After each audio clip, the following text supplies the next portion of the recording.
Hola, buenas tardes, ¿cómo les va? Bien, doctor, buenas tardes.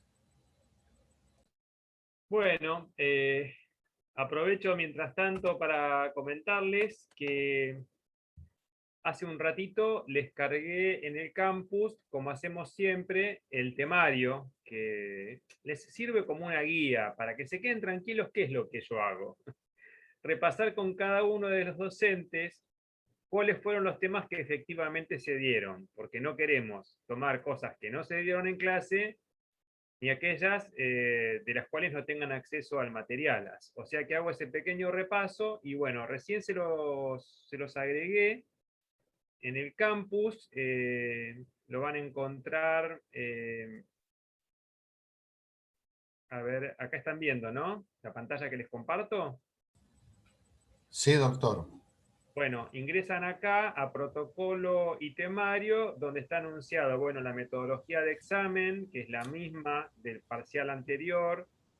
Es decir, es el próximo miércoles a las 19 horas. Yo voy a estar conectado por cualquier dificultad que tengan. Y el recuperatorio es el jueves 1 de julio, para que tengan unos días más.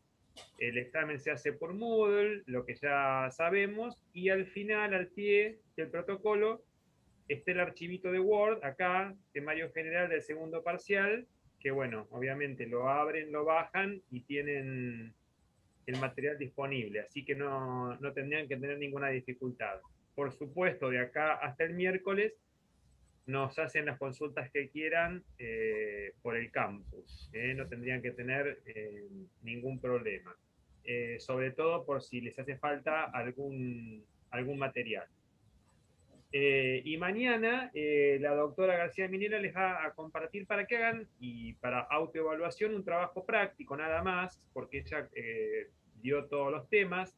Es decir, entra hasta lo que les voy a dar hoy, yo, que no es un tema menor, no es un tema menor. Y por sobre todas las cosas, quiero que sepan que tienen el material de estudio. Yo lo que les voy a preguntar eventualmente es lo que les voy a dar en clase. Vamos a hablar de derecho minero. Y el viejo libro de Pigretti, que está compartido en PDF en el campus, lo desarrolla muy bien. ¿Por qué? Porque lo primero que tenemos que saber cuando hablamos de derecho minero en nuestro país es que hay un Código Nacional de Minería. Es decir, como hay un Código Civil y Comercial, un Código Penal, hay un Código de Minería. Esa es la envergadura, la trascendencia que tiene el derecho minero en nuestra organización. Por eso, obviamente, muchos se habrán planteado, uy, qué plomo ver derecho minero. No es lógico que egrese un alumno de una facultad sin saber la existencia de un código con normas de fondo. Eh, y la verdad es que es útil el libro de Pigretti porque todo el sistema de derecho agrario, que lo que vemos nosotros son algunos lineamientos, se ha mantenido con muy pocas modificaciones. De hecho, la clase pasada, cuando Iván Lucchesi les hablaba de la energía, los introdujo un poco al tema, porque muchas de las energías que venimos utilizando se gestan en minerales, por ejemplo, el régimen del petróleo, el régimen de energía hidroeléctrica, etcétera, etcétera. Pero cuando hablamos de petróleo, claro, hablamos de la propiedad de los minerales. Pero siempre es el punto de partida para elaborar estas situaciones que son sobrevinientes. Y aprovecho para ir ya metiéndonos y tratar de marcar la importancia del tema. Yo creo que esta anécdota se las debo haber contado, pero bueno, por ahí lo olvidaron o no la dimensionaron. Hace poco falleció uno de los grandes doctrinarios, el profesor Mario Valls, que todos lo queríamos mucho. En realidad hay dos grandes maestros de tiempos cercanos, Eduardo Pigretti, que también falleció, y don Mario Valls. Y hacia atrás en el tiempo, el doctor Cano. Son los que resultaron pilares. Hoy, autores contemporáneos, por supuesto, lo tenemos a Lorenzetti, lo tenemos bueno, a José Saín, que ha escrito y publicado tanto. Pero ellos fueron los que marcaron el camino. Y y yo lo conocí, creo habérselos contado, en unas jornadas a principios de los 90 en el museo, en la Universidad del Museo Social Argentino. Entonces cuando termina de exponer él, me acerco y me presento, y cuando le cuento que era de Mar del Plata, se le ilumina la cara. Dice, uy, Mar del Plata, ¿cómo quiero Mar del Plata? Pensar que ahí me gané mis primeros buenos mangos haciendo derecho minero. Y, y claro, a mí me resultaba gracioso ese comentario, y él sigue, no, porque yo era abogado de las canteras de Mar del Plata, les manejaba todos sus asuntos. Y yo creo que algo les debo haber dicho de esto en la primera clase, porque en definitiva, claro, uno siempre imagina la explotación minera como aquella que tiene lugar, no sé, en el Far West, en la montaña, que sí es cierto, hay una parte sustancial de la explotación minera que es así. Pero en realidad hay minerales por todo el territorio del país con distintos regímenes. Pero ¿qué es lo importante de la clase y a qué viene todo esto? A que la regulación surge del Código de Minería. A mí me han consultado, recuerden que yo estuve en el ejercicio de la profesión, dos por tres cuestiones que tenían que ver con minas, con explotaciones mineras. Recuerdo algunas cementeras de la zona de Olavarría, de Loma Negra, de Villa Cacique Parker, eh, o, o distintas tareas de areneras. Acá en la zona no hay salinas, pero también tienen un régimen así porque son de origen mineral. Entonces, toda la regulación de los minerales viene del Código de Minería. Pero para que lo entendamos, dónde nace el código y su antigüedad, lo mejor es referirse justamente a lo que explica la doctrina. ¿Qué hizo el derecho patrio? ¿Por qué es una de nuestras primeras leyes? Bueno, básicamente adoptamos el sistema que nos legaron nuestros colonizadores, es decir, no es que inventamos algo distinto. Ya lo vieron con Fabián Casas cuando estudiaron marcas y señales, que esas usanzas las tomamos de los españoles y después las adaptamos a nuestras necesidades. En materia de aprovechamiento minero ocurrió un poco lo mismo. Y acá el gran desafío, que es la divisora de aguas, es que, como enseña Pigretti, básicamente hay tres protagonistas en todo lo que es la explotación minera. El Estado, el minero y el superficiario, porque vamos a ver que coexisten, y por eso hay regulaciones, de diferencias entre el dueño de la superficie y una propiedad distinta, que se considera en algunos casos, del mineral que se encuentra bajo esa tierra. Para entender esto, y es muy importante, voy a hablarles más que nada y primero de los sistemas de dominio minero, que ya Iván algo les anticipó, pero vamos a ser muy claros. Y en esto lo sigo a Pigretti para que después lo puedan repasar si quieren, está en los primeros capítulos de su libro, es de lectura muy fácil Pigretti, muy llevadero, es muy pedagógico. Básicamente dice Pigretti que hay dos sistemas, los que reconocen un dueño originario y los que no reconocen un dueño originario. Es decir, aquella cosa que yo me puedo apropiar porque no tiene dueño, o aquella que no, que tengo que pedirle permiso al dueño o comprársela o autorización, etcétera, etcétera, porque reconocen un dueño anterior. En definitiva, los sistemas de dominio entonces se dividen entre los que reconocen un dominio originario y los que no reconocen un dominio originario.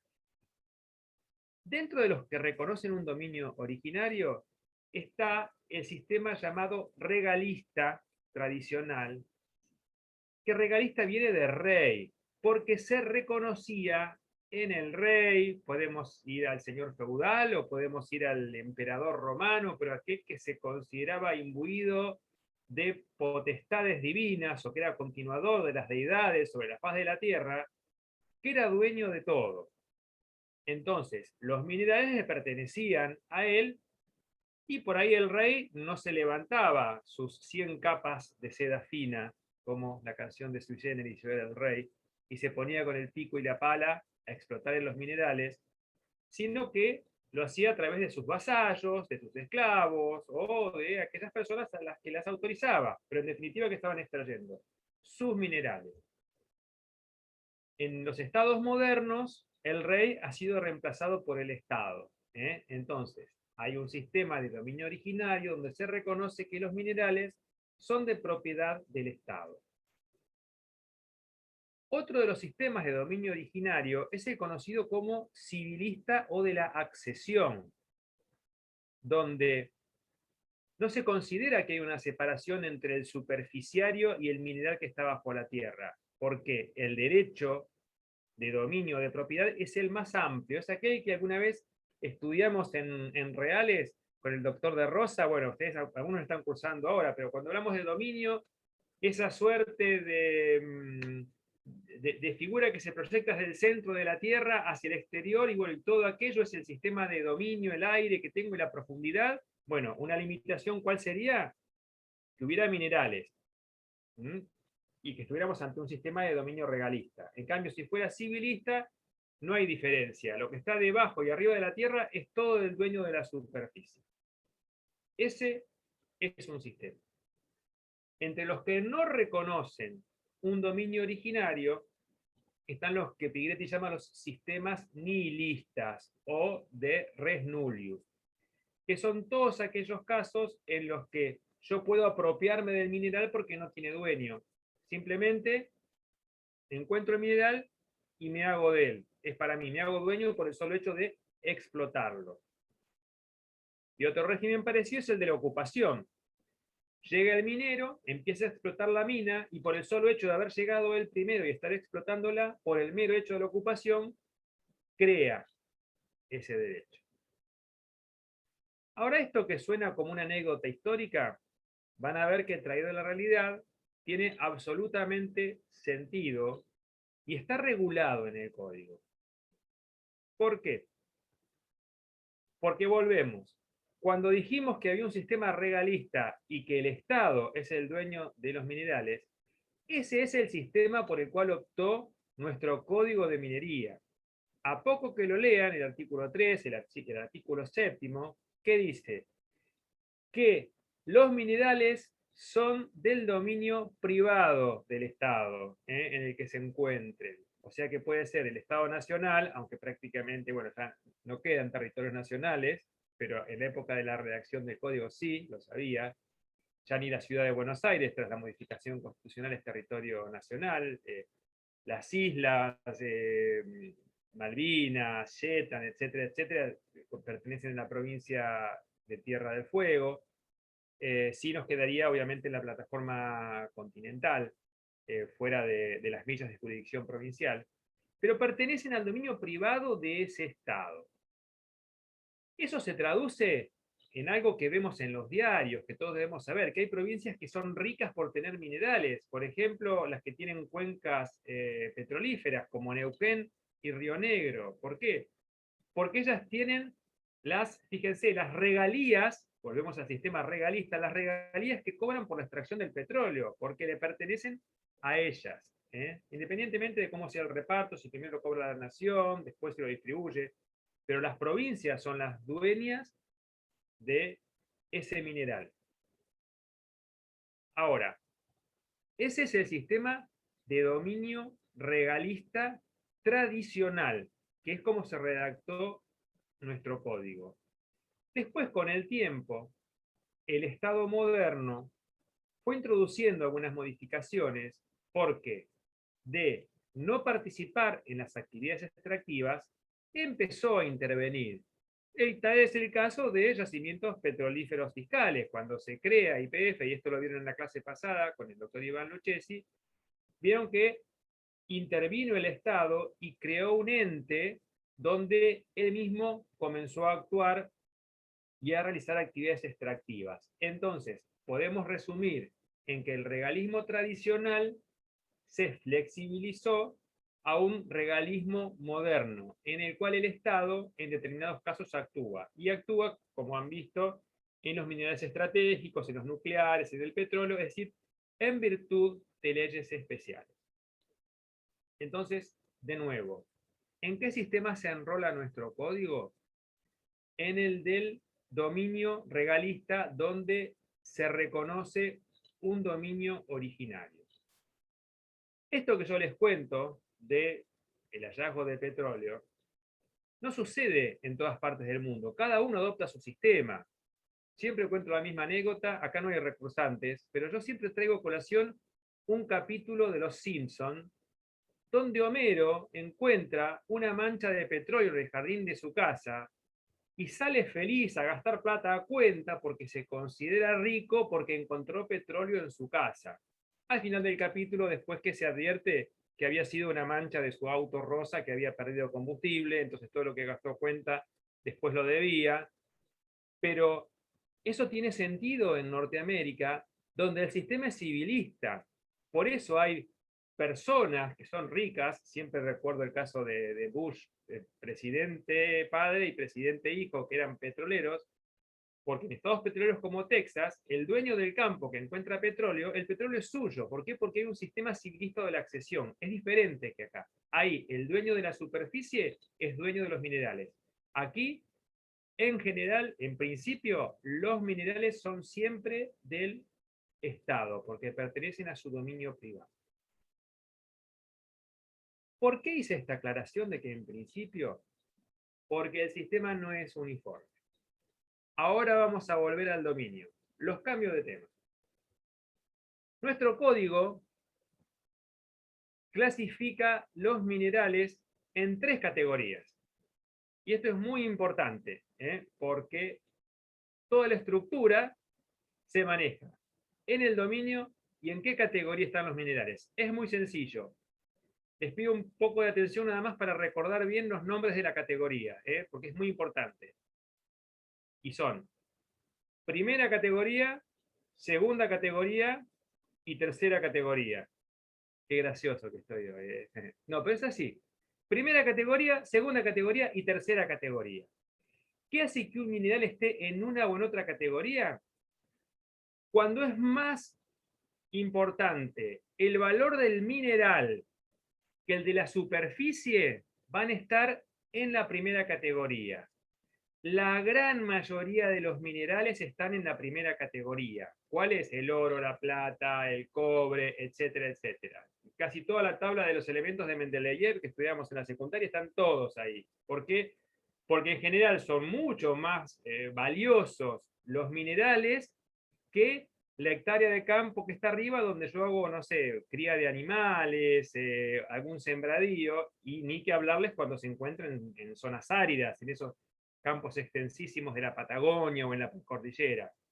Entonces, en la primera categoría, nuestro codificador, porque lo determina la ley, el código, incluyó a todos los minerales que se considera que es más valioso el mineral que lo que rinde la superficie. Y ahí se aplica el sistema de dominio regalista, en virtud del cual es el Estado el dueño y me va a dar concesiones o permisos de explotación.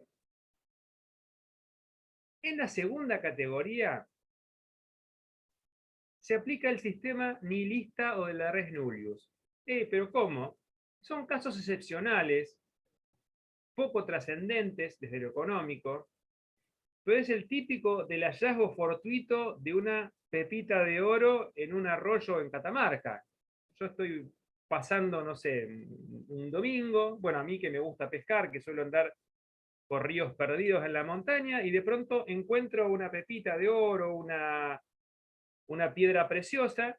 Claro, me la encontré en el curso del río, no tiene un dueño porque estoy en aguas públicas, me la apropio, un sistema de res nullius.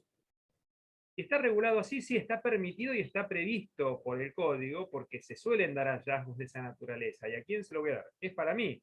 Porque claro, por ahí encuentro uno de casualidad, o por ahí empiezo todos los domingos, y después todos los lunes y todos los martes, y termino como los mineros del Yukon. Pero como la encuentro al mineral en un lugar público, en un curso de agua que no está delimitado, yo puedo apropiarme de ese mineral porque no tiene dueño. Y la otra que entra en la segunda categoría es el caso de los residuos o relaves de explotaciones principales. Porque ¿qué puede ocurrir? Que una explotación minera genera residuos porque, por ejemplo, está explotando oro. Y todo el resto lo descarta como residuo. Y yo por ahí en el residuo encuentro cobre, que a mí me interesa, o zinc, no sé. Entonces, como fue descartado, como es basura para la explotación principal, yo también me lo puedo apropiar.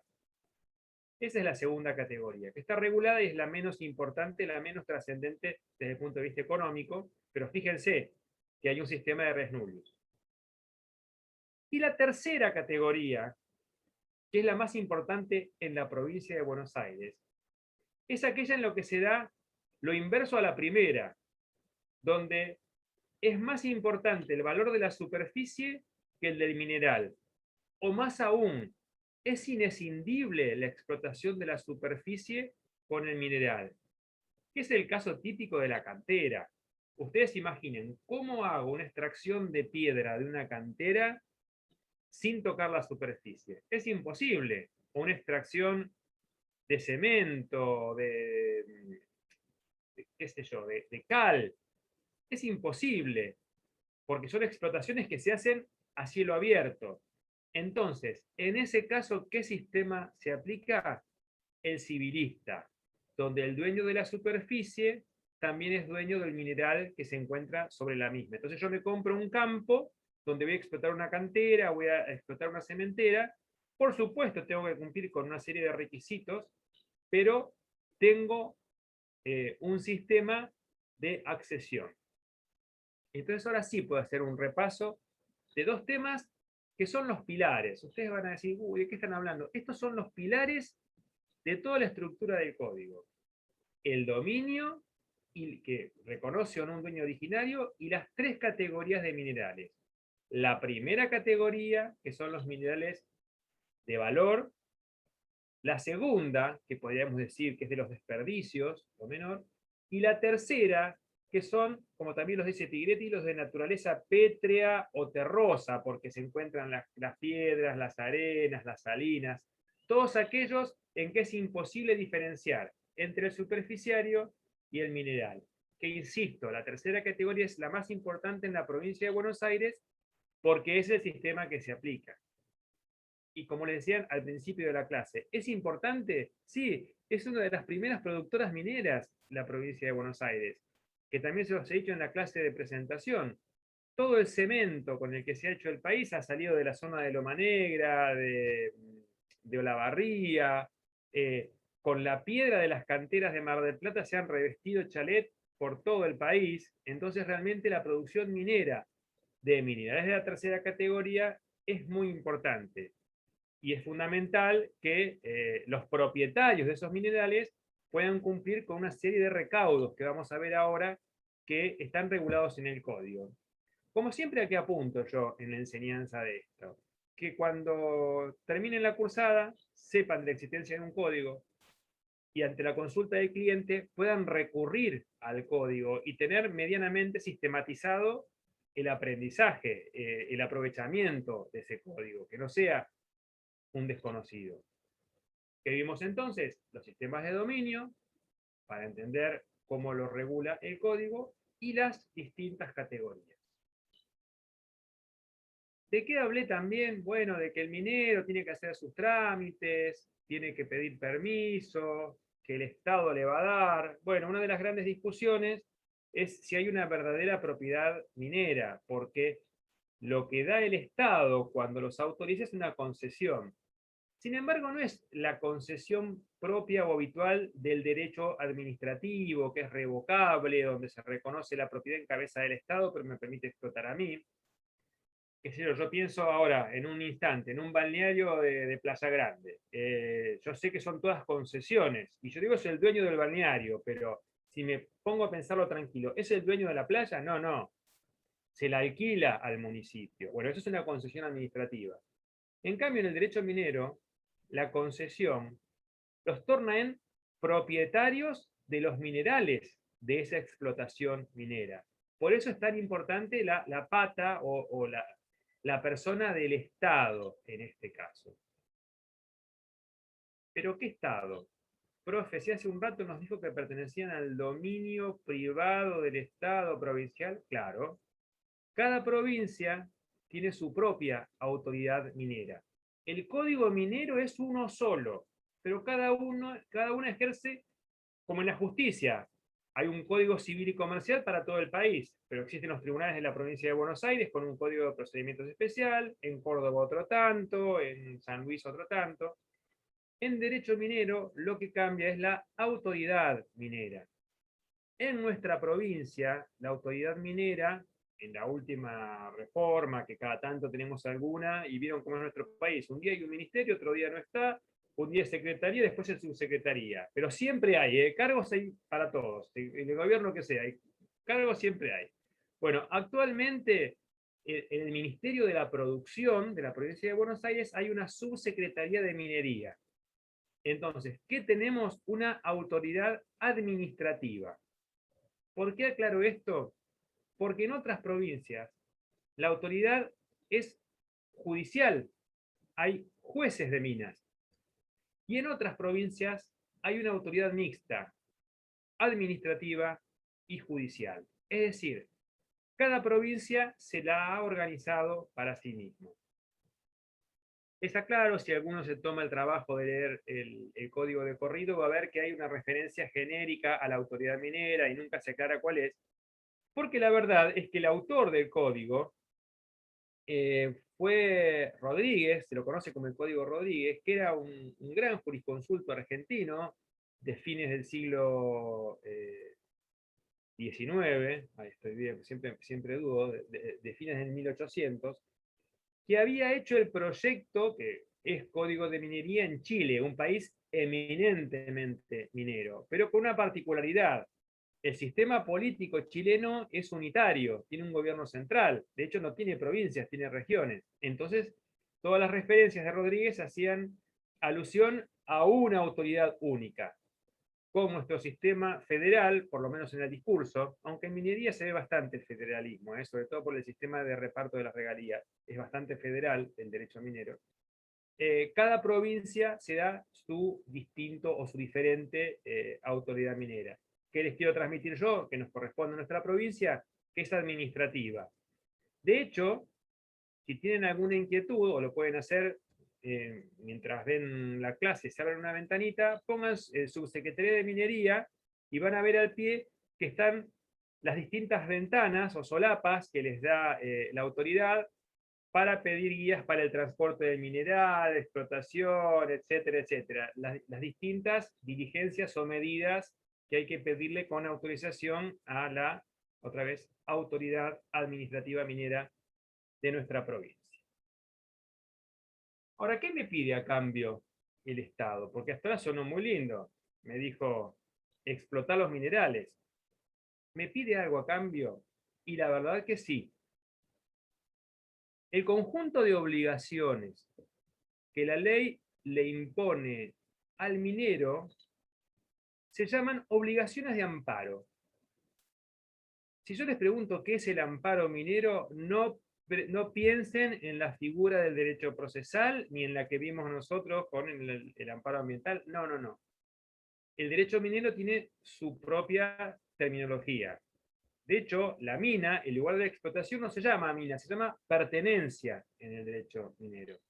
Bueno, para yo devolverle al Estado por su graciosa concesión, tengo que cumplir con una serie de obligaciones de amparo que se me van a imponer según las circunstancias. Históricamente, cuando lo leen a Piretti, hubo muchas. De hecho, la más importante hoy es la del pago de un canon, es decir, se me requiere un pago de una suma dineraria que se paga semestralmente, que se actualiza. Es más, si ustedes otra vez ponen Código de Minería de Argentina, van a ver que es la ley 1919, antiquísima, que sigue vigente porque nunca fue derogada, pero si se fijan en Infole, cuando ven las reformas, básicamente las reformas tienden a eso, a ir actualizando los cánon, a la actualización de los sistemas de prospección, es decir, de exploración, porque hay temas más modernos. Hoy está regulada la prospección aérea. Imagínense en el 1800 que van a pensar que iban a andar explorando desde aviones. Bueno, pero siempre está vigente el viejo código con algunas reformas. La principal obligación de amparo minero, lo que habitualmente se fija como obligación, es el pago de una suma de dinero que, insisto, es un canon anual, una suma fija determinada. Pero no es la única. Antiguamente hay una que es muy graciosa, que es para representársela, porque dio lugar al nacimiento de muchos de los pueblos de la cordillera, en la zona de La Rioja, de Catamarca, que era la obligación de pueble. Como eran zonas inhóspitas y para llevar a cabo la explotación minera hacía falta mano de obra, obligaban al empresario minero a ocupar a una determinada cantidad de gente durante el año, que generalmente eran los meses más benignos, es decir, se excluía el pleno invierno, y durante esos meses tenían que proveerles vivienda, alimento y educación para los hijos del minero, para que fueran con toda su familia. Y ustedes dicen, ¿cuál puede ser el objeto del Estado o el interés del Estado? Bueno, justamente que se crearan poblaciones, que se generara mano de obra. ¿Y cuál es la ganancia del Estado? Bueno, en realidad esto es quizás lo primero que debería haber dicho en la clase de hoy, estoy pensando, que el interés del Estado es introducir en el ciclo productivo el primer eslabón de la cadena, que es la materia prima. Porque no existe solo el interés pecuniario del Estado en la percepción del canon. Uno podría decir, sí, a ver, ¿el Estado qué le conviene? Que se extraiga petróleo y gas porque cobran un canon, un porcentaje de la producción. Sí, pero es importante para el Estado que haya extracción de gas para que nos calefaccionemos, para que funcionen las industrias, para que se mueva el país. Entonces hay un fin que trasciende el meramente económico. Y eso pasa con el oro, con la plata, con el cobre. Es decir, es el motor de la economía tener esos insumos. Y como están bajo tierra, ¿qué necesita el Estado? Que alguien los explote. Entonces, todo el sistema, vamos a ver, está ordenado a facilitarlo. Yo ahora que hablé de sistemas de dominio para saber quién es el dueño, para saber que le tengo que pedir al Estado nacional o provincial que me lo dé, cuáles son las categorías para saber según el mineral que quiero aprovechar, si tengo que comprarme el campo o simplemente pedir una concesión minera. Sé que en la provincia de Buenos Aires me tengo que dirigir a la autoridad que es administrativa y que después me va a establecer una obligación para mantenerme en esa prerrogativa o en esa concesión. La primera que les dije es la del canon, que tiene un perfil netamente monetarista o recaudatorio. ¿Pero qué presume el Estado? Que si yo le pago el canon es porque me está rindiendo. Si no, ¿saben qué? Si es una figura que se admite, la abandono a la explotación minera. Es decir, si yo tengo que pagar cada 6 meses 10 millones de pesos por explotación minera, lo pago el primer semestre, lo pago el segundo, pero si no me está rindiendo, me quiero liberar. ¿Y qué hago? Se la dejo al Estado para que el Estado la subaste o se la adjudique a otro que le interese. Porque, otra vez, le es más importante al Estado la actividad extractiva que lo que consiga con mi canon.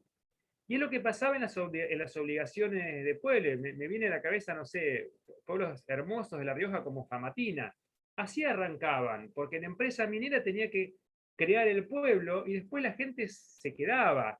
En pleno invierno no iban a hacer la actividad minera porque no estaban los medios, no tenían las ropas, las tecnologías. Hoy sí, hoy se explota todo el año. Pero así fueron creándose las distintas poblaciones. Otra medida hoy muy actual y habitual es que conjuntamente con el pago del canon se exija un plan de inversiones que tengan que ver generalmente con el sistema productivo, el tendido de redes hidroeléctricas, quizás la provisión de viviendas o de agua a los pueblos cercanos.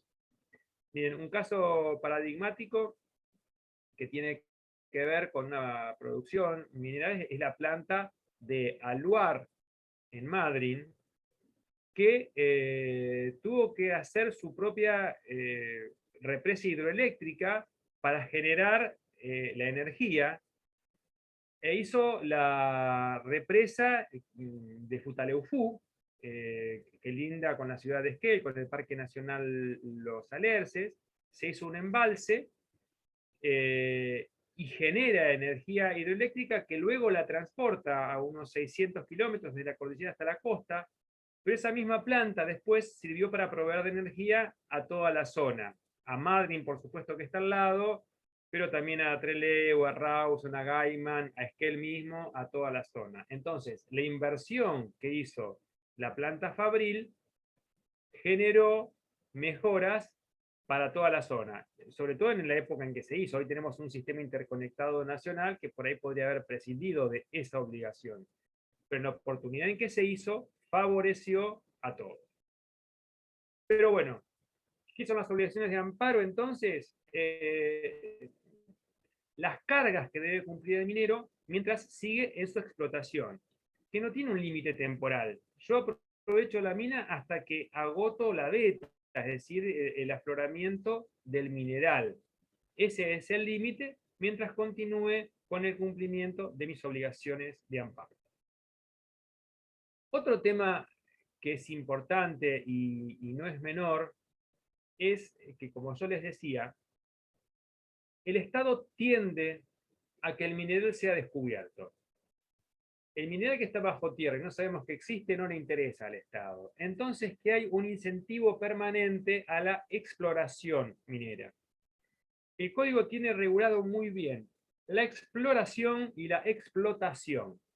La explotación obviamente se va a dar una vez que descubrí el mineral y quise el pedimento minero de la autoridad minera y me dan la concesión sobre una pertenencia que, como les decía, es la superficie de terreno sobre la cual el minero ejerce su actividad, que para que se den una idea es una medida superficial de 200 por 300 metros. Es como que me dieran 6 hectáreas. Porque en definitiva lo que voy a hacer yo es como el topo, meterme bajo la tierra e ir siguiendo la veta del mineral. Entonces la superficie mucho no va a quedar afectada. ¿Ustedes recuerdan hace unos años? Miren qué increíble, ayer fue motivo de charla en mi casa por una cuestión anecdótica, el episodio de los mineros chilenos, de los 33 que estamos vivos. En general hay gente muy, muy joven por acá, pero todos lo recuerdan. Yo apuesto a que muchos lo recuerdan. Hace poco hubo una película, hay un libro. Pero lo que quiero que traten de recordar la imagen de dónde aparecían los mineros. Era la nada, una superficie de 1 hectárea, donde había algún obrador y demás, y se hablaba de que la mina se extendía 2 kilómetros más o menos bajo tierra, porque estaba muy profundo. Ese es el modo en el que se explota el mineral. Yo entro, si se quiere, por un boquete, por una superficie no mayor a 1 hectárea, donde tengo los obradores, las máquinas, los vestuarios para los mineros, y después trabajo bajo tierra. Entonces, claro, el Estado me da una pertenencia, que es una suerte de proyección, pero yo trabajo bajo la superficie. Por esa razón, puede haber una diferencia entre el propietario superficiario y el minero. También me podrán decir, y che, pero la hectárea que me está ocupando con sus ingresos y demás, a mí me genera un perjuicio económico. Perfecto. Me tiene que indemnizar los daños. Es más, puedo obligarlo a que me la compre. Pero si yo tengo un campo, como ocurre en la Patagonia, de 1000 hectáreas, que me afecten 1 o 2 hectáreas por las que ingresan a explotar el mineral que está debajo, y obviamente no me afecta a mí como superficiario, no tengo que entorpecerlo. Entonces tengo derecho a que me indemnicen, pero no me puedo oponer a esa actividad minera. Insisto, les recuerdo esas imágenes de los 33 mineros porque traen a cuento que la mina era extensísima, tenía kilómetros de largo, y el lugar por el que entraban y lo sacaban era muy chiquitito, era una superficie muy pequeña. Y eso es lo que ocurre en las explotaciones mineras tradicionales. No, por supuesto, en las explotaciones a cielo abierto, esas que vemos con fotografías espantosas, donde en la megaminería, ¿qué hacen? Desaparecen todo el mineral y después lo procesan industrialmente, pero barren. Es un poco lo que pasó. ¿Se acuerdan en la primera parte de la cursada, cuando hablamos de jurisprudencia de la provincia de Buenos Aires. Yo les conté el caso de Avelino con el Trincante, un juicio que había tenido lugar en Tandil, donde el abogado de los actores era José Saín, y se había producido una cuestión de competencia, donde había una duda si tenía que tramitar ante el juzgado de Tandil o ante el juzgado de La Plata, porque estaba demandado el Estado. Yo lo traje a referencia por la cuestión de competencia, donde el juez de Tandil, que era el doctor Pedro Valle, un amigo, se declaró competente, le dio la razón a José Saín y sus clientes. La Cámara de Apelaciones se declaró incompetente porque había dicho que cuando se demandaba al Estado provincial había que hacerlo por ante los tribunales de la ciudad de La Plata, porque así lo establecía una vieja ley. Y la Corte terminó dirimiéndolo a favor del juez de Tandil porque habló del principio de inmediación. Bueno, ese caso se trataba de algo parecido, porque estaban explotando una cantera y en realidad la cantera era una sierra que estaba desapareciendo. Los que conocen Tandil y vieron la belleza de sus hosterías en las serranías, que juegan con el paisaje, la cancha de golf en la zona de Valle Escondido, la hostería La Cascada, todas esas. Imaginen si viene una explotación minera y se lleva toda la piedra y deja hecho una llanura, eso. Obviamente que genera un terrible impacto ambiental. Bueno, eso sería una obra de megaminería. Y eso es lo que pasa a veces en algunas explotaciones, pero que no es la minería tradicional. La minería tradicional justamente hace que se concedan pequeñas superficies de terreno. Pero vuelvo un poco y les estaba diciendo que el código trata dos temas muy bien diferenciados. Uno referido a la exploración, que tiene que ver con el descubrimiento mineral, y otro que tiene que ver con la explotación. Cuando yo comienzo a explotar, tengo que cumplir con el pago del canon, la obligación de pueblo, etcétera, etcétera. Pero para explorar, también es conveniente que pida permiso. El código reconoce dos tipos de cateo, se llama la exploración cateo, el legal y el ilegal. Obviamente el cateo legal confiere enormes ventajas y derechos. ¿Por qué? Cuando yo tengo un permiso de cateo y de exploración, ese mineral que se descubra en esa área va a ser mío o voy a ser preferentemente adjudicatario de ese mineral yo. En cambio, si el hallazgo lo hace una persona que no tenía permiso, lo hace fortuitamente, me lo va a tener que anotar a nombre mío, que yo fui el que tenía el verdadero permiso. Es decir, que hace un cateo ilegal, está expuesto a que no se lo reconozcan y se lo den al que tiene un permiso de cateo.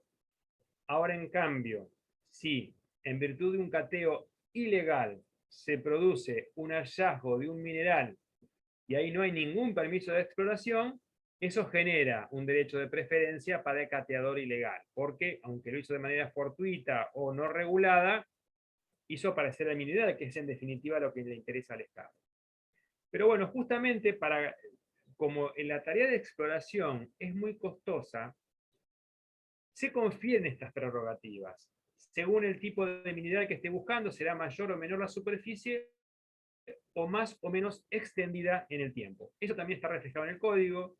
No es un tema que vayamos obviamente a preguntar en el Estado. Según la categoría del mineral, la naturaleza del mineral, el tiempo y la extensión de la exploración. Ilimitada en el tiempo, porque si yo me pido un permiso de exploración y durante, no sé, 2 años no encontré nada, me va a decir, pibe, sos un inútil, correte, vamos a dárselo a otro que descubra, porque otra vez, volvemos al origen, hay un interés del Estado en que verdaderamente se exploten los minerales. Entonces, si tenés una actitud proactiva y lo hallás, te voy a rodear de todas las garantías, te voy a alentar, te lo voy a conceder, etcétera, etcétera.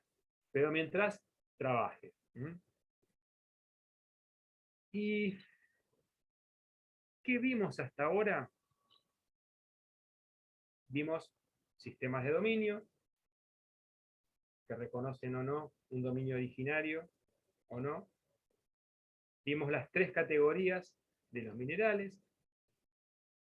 Vimos quién es la autoridad minera a quién tenemos que pedirle el mineral para explotarlo, que vimos que hay un sistema de exploración y explotación muy bien diferenciado.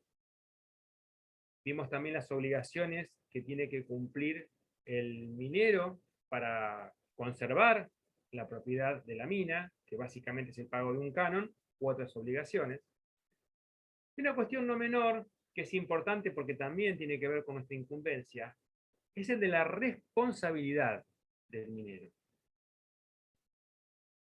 Probablemente los que hayan estudiado daños, quizás tuvieron la suerte de que el profe se los explicó.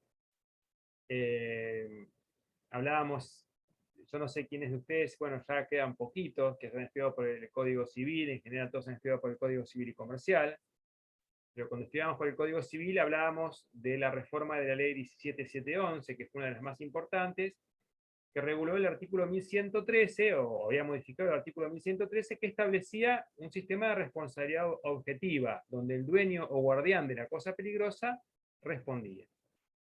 Eso fue importante porque hasta ese entonces no había un tipo de responsabilidad objetiva en nuestro derecho. O va de la aclaración. Sí lo había y lo sigue habiendo en el Código de Minería. El Código de Minería de fines del 1800 tiene un sistema de responsabilidad objetiva, donde el minero responde aún por caso fortuito o fuerza mayor. ¿Por qué? Porque el legislador entendió que la actividad minera es de por sí peligrosa. Grandes movimientos de tierra, lugares inhóspitos, afectación del superficiario. Y en principio la responsabilidad es para con el superficiario. Es decir, yo me tengo que fumar a este tipo que venga a meterse abajo de mi campo y encima no me indemniza, encima me ocasiona un daño y no me lo paga. La primera responsabilidad entonces es para con el superficiario, pero también es para con todo el mundo. ¿Cuál es la regla entonces? Que el minero o la empresa minera responde siempre por los daños que genere al superficiario o a terceros. Siempre responde, aún ante el caso fortuito o la fuerza mayor. Fíjense qué lejos va. La única excepción son casos taxativamente expuestos en el propio Código Minero, que tienen que ver más que nada con actividades del superficiario. Se los resumo para que tengan una idea. Por ejemplo, si hay una explotación minera y el superficiario se le ocurre empezar a hacer una obra sobre la mina y, no sé, un canal de riego y termina derrumbando la mina. Obviamente que ahí no va a responder el minero, tiene que responder el superficiario, porque hizo obras sobre la actividad minera. O también cuando continúe obras que había abandonado, porque por ahí principió una obra, después hubo una concesión minera y comenzó obras. Cuando ponga en peligro el superficiario la actividad minera. En general, ¿qué tiene que haber? Una irresponsabilidad del superficiario, que es lo único que puede eximir al minero de responder ante el tercero. Pero ustedes dirán, yo nunca voy a hacer derecho minero. Yo por ahí me voy a dedicar, no sé, seguramente, a hacer acciones de indemnizaciones por daños y perjuicios, que es un tema que me gusta, la responsabilidad. Bueno, como vieron, la actividad minera es peligrosa, hay actividades de primera, segunda y tercera categoría. En la tercera categoría está la extracción de piedra, de arena, y también la de la tosca. ¿Qué es la tosca? La tosca es ese material amarillo, arcilloso. ¿Para qué se usa? A veces para hacer contrapisos, porque la tierra negra, cuando uno hace un pozo en su casa y encuentra tierra negra, dice qué linda para césped, para plantas. Pero los pilares de la casa se hacen sobre la greda o tierra amarilla o la tosca, que es esa superficie que según la cantidad de humus estará a 1 metro, a 50 centímetros. Pero por ejemplo, los terraplenes de las rutas se hacen sobre greda, sobre arcilla, sobre tosca. Entonces, es muy común que cuando se van haciendo las rutas, se vayan haciendo excavaciones a la vera de las rutas, que compran 1 hectárea al propietario de este campo, a los 100 kilómetros otro, porque claro, tampoco, imagínense cuando se hizo la ruta 2.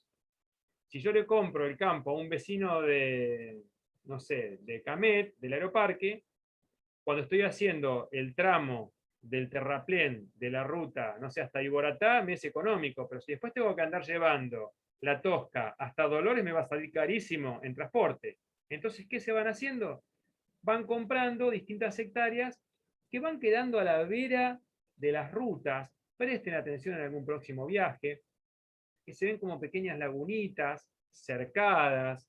Por ahí, si prestan atención, peligro no pasar un cartel.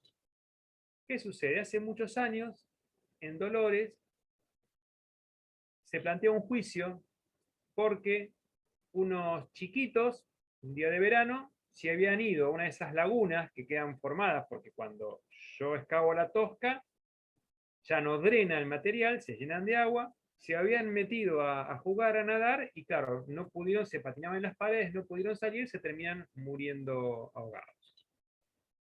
Los papás de esos chiquitos le hacen juicio al propietario del terreno, y el juez de primera instancia rechaza la demanda porque dijo que había una culpa invigilando de parte de los padres, porque eran chicos de corta edad, estaban alejados de su casa, y podía pensarse naturalmente que sí, que habían escapado a la vigilancia lógica de unos padres. La Cámara de Dolores termina confirmando el rechazo de la demanda, hasta que llega a la Corte de la Provincia. Y le toca votar en primer término a Mercader, un viejo ministro de Corte que ha aportado mucho al derecho agrario y minero. Y Mercader dice, muchachos, era una explotación minera esto, porque era una tosquera. Nosotros no podemos ponernos a discutir factores subjetivos, como puede ser el error de los papás que no habían estado pendientes de los hijos, porque la ley ha decidido que la responsabilidad es objetiva en explotación minera.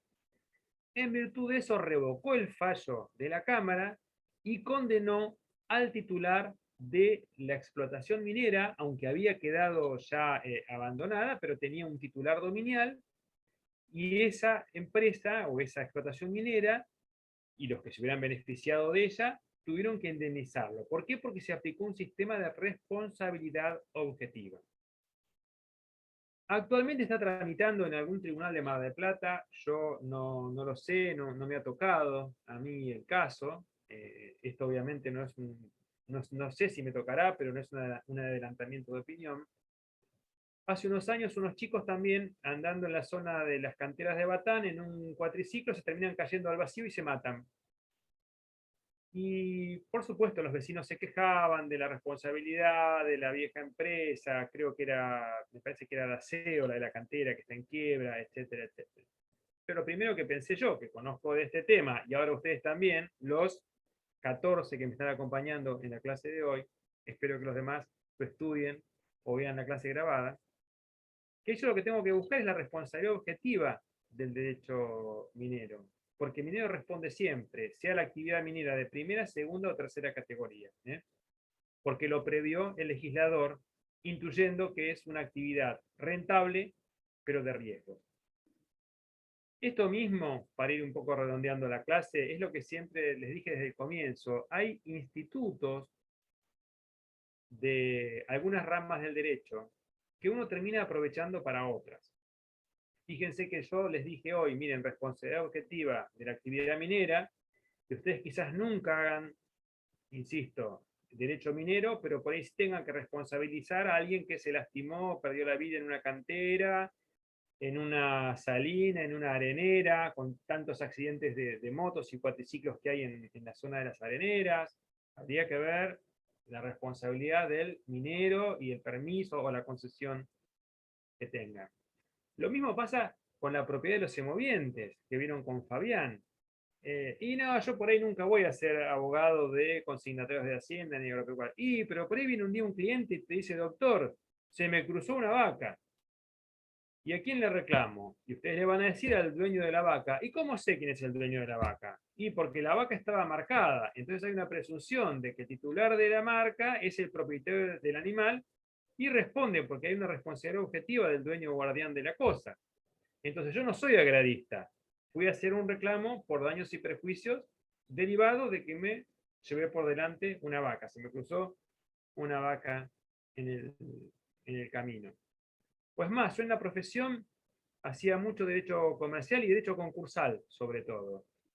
Y, a ver, está grabada la clase, que no se enoje la FIP, igual, para mí está todo prescripto, porque esto pasó hace más de 12 años que estoy en la justicia. ¿Qué pasaban? Y los clientes no facturaban todo, no hacían, no volcaban en sus contabilidades. Entonces, cuando, claro, venía el problema, decían, yo le vendí, a ver, ¿y el cheque con el que pagó? No, me pagó en efectivo. ¿Y la factura? No se lo facturé. ¿Y cómo demuestro que le entregué los animales? Con la guía de tránsito. ¿Qué es eso? La que se enseñó Fabián, que es el certificado que hace a la licitud del transporte de la hacienda. Y es un instrumento público porque acredita que los animales salieron de mi campo y llegaron al frigorífico. Entonces yo muchas veces para tratar de acreditar que hubo la venta, porque mi cliente había sido un desprolijo y no lo había facturado y bueno, hicieron ahorrarse un impuesto, claro, cuando venía el conflicto estaban flojitos de papeles. ¿Pero a qué recurría? A una figura del derecho agrario, el certificado de tránsito, la guía de tránsito que acredita como una suerte de remito que llegó tanta cantidad de animales. Y después, claro, íbamos a los libros de faena y aparecían, porque eso sí estaban registrados, porque si no, Senasa no se los hubiera faenado, es decir, hay un control sanitario y aparecían los animales. Entonces, insisto, todo el derecho sigue concatenado o interrelacionado. Ustedes ya están a una altura de la carrera como para comprenderlo. Yo siempre digo y lo aclaro, yo nunca me fui de la facultad. Y parece mentira, me falta poquito para irme. Pero bueno, yo entré en el 82 y las primeras materias las estudiaba de manera aislada. Estudiaba tal, era tal. Estudiaba tal otra, estudiaba tal otra. Pero cuando yo llegué a cuarto o quinto año, yo estaba estudiando la materia y daba las vueltas de las páginas del libro y yo ya sabía lo que iba a decir a la página siguiente. Ya me daba cuenta cuál iba a ser la solución del codificador, del legislador. ¿Por qué? Porque había mecanizado en mi cabeza el sistema jurídico, el sentido de toda esta estructura, que se puede llamar derecho administrativo, derecho laboral, con una parte débil y una parte fuerte, un derecho de incidencia colectiva, como nos pasa hoy con el ambiental o con el derecho del consumidor, pero todo está bajo el amparo de un sistema constitucional que todos conocemos. La reforma del Código Civil y Comercial fue importante, pero sigue en grandes lineamientos lo que dijo Vélez también a fines de 1800, porque lo rescatamos, la doctrina autoral. Todo empieza a concatenarse, todo empieza a convivir. Y les digo, es un poco lo que les tiene que estar sucediendo a ustedes, aunque ven por ahí una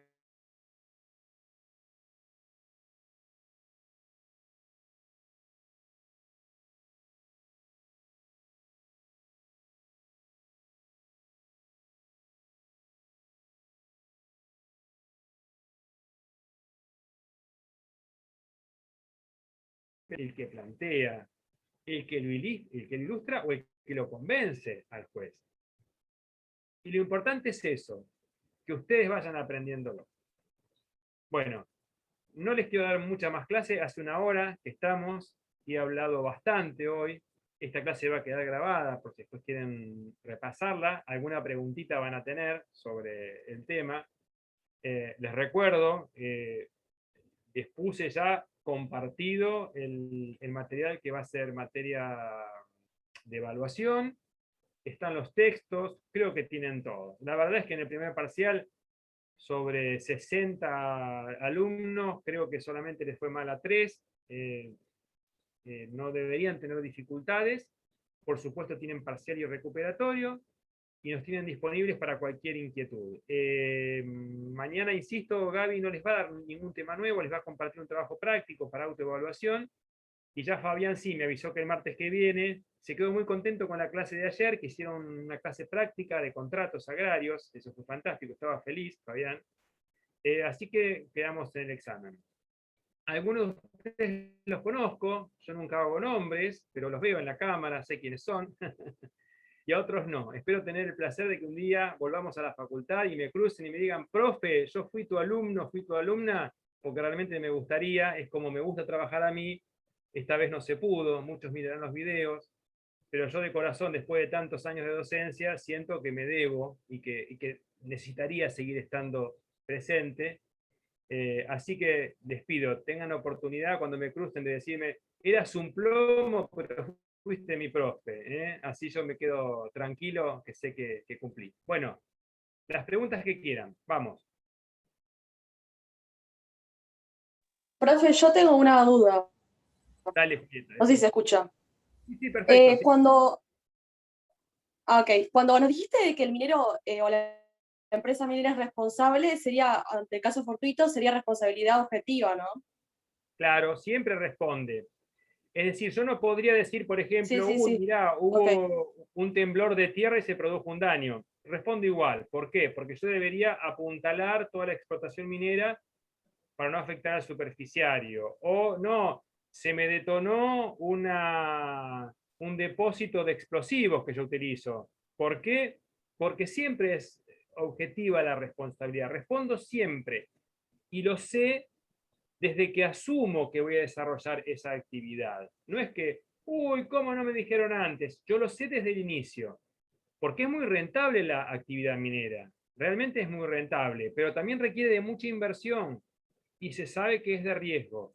Por eso el minero responde siempre, sobre todo ante el superficiario, que es con el que vive interactuando, que es lo primero que les dije en la clase, el Estado, el minero y el superficiario. Acá es donde se dan la mayor cantidad de conflictos. Y el minero responde siempre. Doctor, una Ok, pregunta. muchas gracias. ¿La ley de minería establece algo respecto a los plazos de las concesiones? A ver, habla de plazos sobre todo de la exploración y del cumplimiento de determinados objetivos. Pero una vez que le dan la concesión minera, usted la sigue explotando hasta que se agote y después puede denunciar el abandono, puede entregarla y el Estado sabe o que se agotó o que se la puede dar a uno nuevo. Lo que no puede estar inactiva con una explotación de mineral. No, le preguntaba porque usted recién nombró a Luar y yo achiqué la pantalla y me fui y encontré un artículo del diario Río Negro sobre Sierra Grande, que es otra cosa, una explotación de hierro mineral muy importante que Sí. hace desde el año 2005 que está en manos chinas y que desde el año 2016 leía que está inactiva y que se la habían dado por 100 años y que hoy está inactiva porque el precio del mineral de hierro se ve que no le está dando a la empresa el rédito que tiene y me llamó la atención el plazo, ¿no? 99 años, dije, me pareció mucho, pero después pensé, bueno, como cada provincia implementa o tendrá el derecho a implementarlo, digo, y usted nos había dicho que el código es uno Y solo. sí, lo que sucede es esto, que después las modalidades pueden ir variando, pero en este caso particular, el de Sierra Grande, yo lo tengo presente porque fue un problema social, es de hecho un problema social muy grande, porque el poblado de Sierra Grande vivía de la explotación minera. Yo paso habitualmente cuando viajo a la Patagonia por ahí y es llamativo lo que es Sierra Grande. Sí. Ahora había habido una pequeña reactivación, pero tiene que ver con los aspectos sociales. Porque Ujú. en definitiva, ¿qué es lo que correspondería? Que si no hay explotación, se lo quiten y se lo den a alguien que lo explote, porque lo que necesitan es que haya extracción. En este caso particular, el problema es que no tenía valor económico la explotación. Eso es lo que modifica la variable, además de tratarse de un contrato internacional, que ahí entran en juego variantes de la geopolítica. Esas son otras variables, como pasa, por ejemplo, Sí. con la explotación petrolera y demás. ¿Mm? ¿Qué es lo Gracias, que, doctor. qué es lo que vimos con las represas sobre el río Santa Cruz también, cuando hablábamos? La verdad es que en una situación normal deberían haber suspendido esa obra, pero la Corte fue cautelosa. ¿Por qué? Porque eran compromisos asumidos entre el Estado argentino y la República Popular China. Y uno no puede andar peleándose con la República Popular China. Son No. socios estratégicos, entran a jugar otros valores. Y a ver, a mí no es que me parezca bien, no soy necio. A mí, No, no. desde el punto de vista ambientalista, no quería que toquen una piedra del río Santa Cruz. Pero no dejo de ver qué es lo que lo está motivando, que no lo comparto, pero insisto, no soy necio, sé que es una realidad geopolítica o de intercambio o de apoyo económico, tecnológico, es uno de nuestros principales adquirentes. Está bien, no hago las represas, no les compro más carne ni soja. ¿Cuánto dura la Argentina? Hasta que consigue nuevos mercados. Es triste, pero así se mueve el mundo. Y así estamos porque pasan estas cosas. Pero bueno, eso me Bueno, excede a mí, a todos nosotros. antes de que me olvide, voy a cumplir con un encargue de mi colega, que es colega suyo también, que me pidió que le hiciera presente sus saludos del doctor Juan Carlos Blanco. Por supuesto. Bueno, con él quedó una amistad. Es que también, esto también se ha perdido. Era común cuando se hacía presencial, esto del anfitrión era el doctor Casas, que siempre termináramos con algún asado. Y así nacieron muy lindas amistades, que de hecho las mantengo, bueno, y él es uno de ellos. Así que bueno, un abrazo para él. Bueno, Gracias. gracias. Sí. Perdón, una pregunta muy cortita. ¿La obligación de pueble sigue existiendo o era algo antiguo? No, el antiguo pueble era uno de los sistemas de amparo, pero hoy no, hoy ya no se exige porque la tecnología la ha superado. Se los cuento porque lo van a encontrar en los libros de texto y para que entiendan cómo ha ido evolucionando. Por ejemplo, en petróleo se suele establecer como obligación una extracción mínima de cantidad de barriles por día o por mes para garantizar la entrega de la concesión o del permiso. Es decir, un mínimo de volumen de extracciones. Pero el antiguo pueblo no, ya ha quedado en la historia. En general se ha reemplazado por la obligación de realizar inversiones que tienen que ver con infraestructura, con tecnología, etcétera, etcétera. Profe, y último, que ahí un compañero puso en el chat y tenía la misma duda, que dice que el recuperatorio va a ser el 1 de julio, jueves 1 de julio, Sí. pero es un día después del examen, ¿eso es correcto? El examen es el 30 de junio. No, tenés razón, me equivoqué, perdón, lo puse mal, no. ¿Cómo va a ser un día después del examen? No, es el jueves de la semana siguiente. Es el 8, claro, el jueves 8. Yo lo había avisado así de entrada, lo puse mal, ahora lo corrijo. Es el jueves 8.